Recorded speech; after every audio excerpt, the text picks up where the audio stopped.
Hi guys! So I wanted to do a video on just 5 quick tips that have sort of worked for me and what I find that people can really relate to, and simple things that you can do to start living a healthier life. So when I began my health journey, for me, the first thing was a shift in my perspective.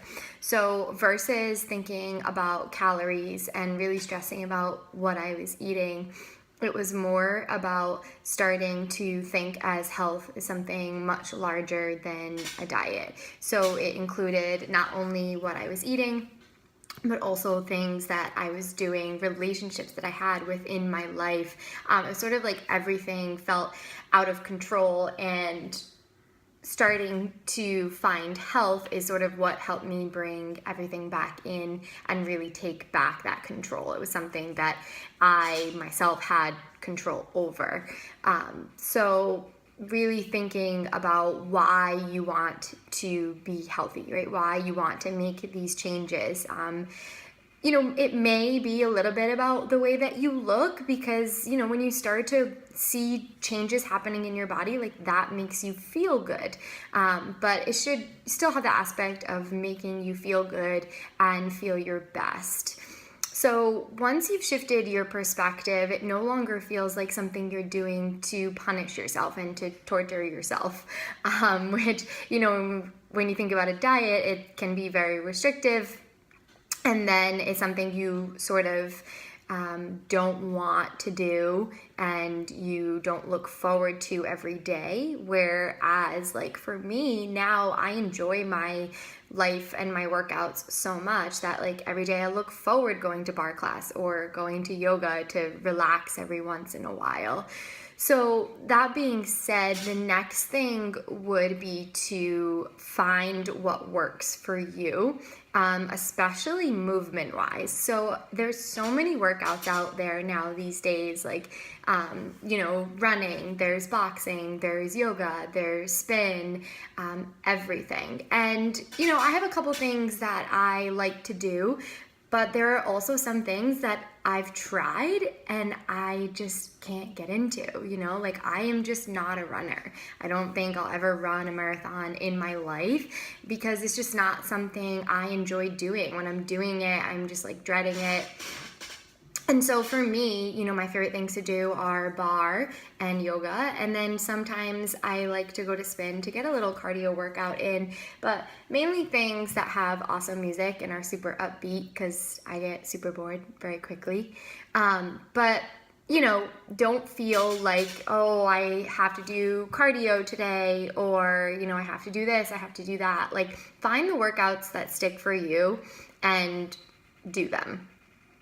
Also finding, the way of eating that works for you. So especially with all the diets that are out there these days, there's so much information, and that's great. It's a positive thing. You have so many outlets that you can look to and go to, which is sort of how I started as well. There were so many food blogs that I started reading, and so that's awesome. But along with it can come the stress and, oh, should I be eating this? Should I be eating that? For me, like I just test things out, and whatever makes me feel my best and whatever I feel a difference in, so if you start taking these certain herbs that other people are taking, but they don't actually do anything for you, you don't notice a difference, then, you don't have to be taking them. So just really paying attention to those things. Like, do they make you feel good? Are they actually benefiting you in a way? The next thing would be thinking about what you can add to your diet versus take away. So I think when people start first on, okay, it's Monday, from here on out, I'm not going to eat this, I'm not going to eat that, I'm going to go low carb, which is like, to me, the completely wrong way to think about it. Because I know, like myself, if I feel like, oh, I can't eat this or I can't eat that, then I'm only going to want it more. I'm just going to maybe not eat it for a week, and then I'm going to eat so much of it in one day. So I just think about what can I add to my diet, right? And then that comes with shifting your perspective as well. It's not restricting yourself, it's not taking things away, it's adding things in that are just gonna complement your lifestyle and are gonna make you feel better.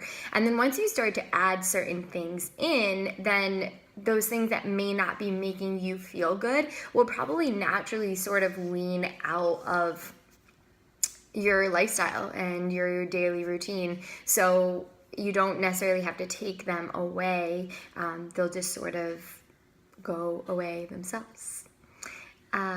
So one big thing that I've recently started to really do, which would be the next thing, is eat intuitively. So when you actually start to listen to your body and what it wants, what it needs, like our bodies do go through phases, and just think about the seasons. Like that's why certain foods are, in season, certain times of the year. Like in the winter, I crave things, that are a little bit more warm, like soups and warm dishes. And in the summer, I really want things that are fresh.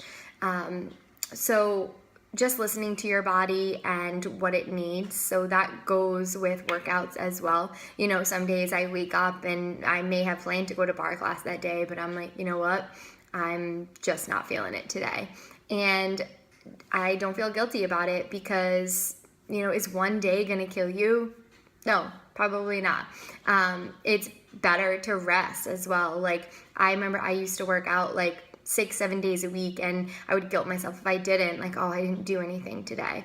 And of course I teach fitness. So yes, pretty much every day I am moving, I am doing something, but I have no problem, skipping a class that day or not going, because I have to listen to my body and let it rest. Things like injury can come along and then you're out for a couple of months, and like, is it worth it? No, not really. So the last thing would be to reward yourself. And I think when we think about healthy, it's, taking away desserts and sweets and anything that we really enjoy. But that's not necessarily the case. You should reward yourself. So, people think, oh, on the weekends, I won't be able to go out with my friends and go to dinner. Or if they do, they feel bad about it. And it's almost like they're like cheating on their diet. And I mean, that's not really the case. You still have to live your life and you still have to enjoy it. So go out on the weekends, have dinner out. That's totally fine. It's all about balance. So I, for myself, use 80-20. I say 80% of the time I am, eat pretty good, things that make me feel good. And then, 20% of the time, like I might have a few drinks or, go out to dinner. And that's, for me, it works because then I'm not binge eating and I'm not miserable. And it's really something that can be more sustainable versus short term, which is awesome. And you deserve it. Remember that. If you've worked hard throughout the week, then go ahead and enjoy yourself. And, like I said, again, restricting yourself is only going to make it really hard and something that's probably not going to be sustainable. Like, this is a lifestyle change. It's something that you have to look at the big picture, everything together. So to recap here, the first thing is, shifting perspective, finding things that work for you, eating intuitively, really listening to your body, and then thinking about things that you can add in versus take away. And of course, lastly, reward yourself. Again, these are things that, have worked for me, and just sharing, hopefully that, these things can work for you too, and really just giving you more of an idea. Again, you are going to find things that work for yourself. Maybe all these things don't work specifically for you, but just wanted to share and really hope they help.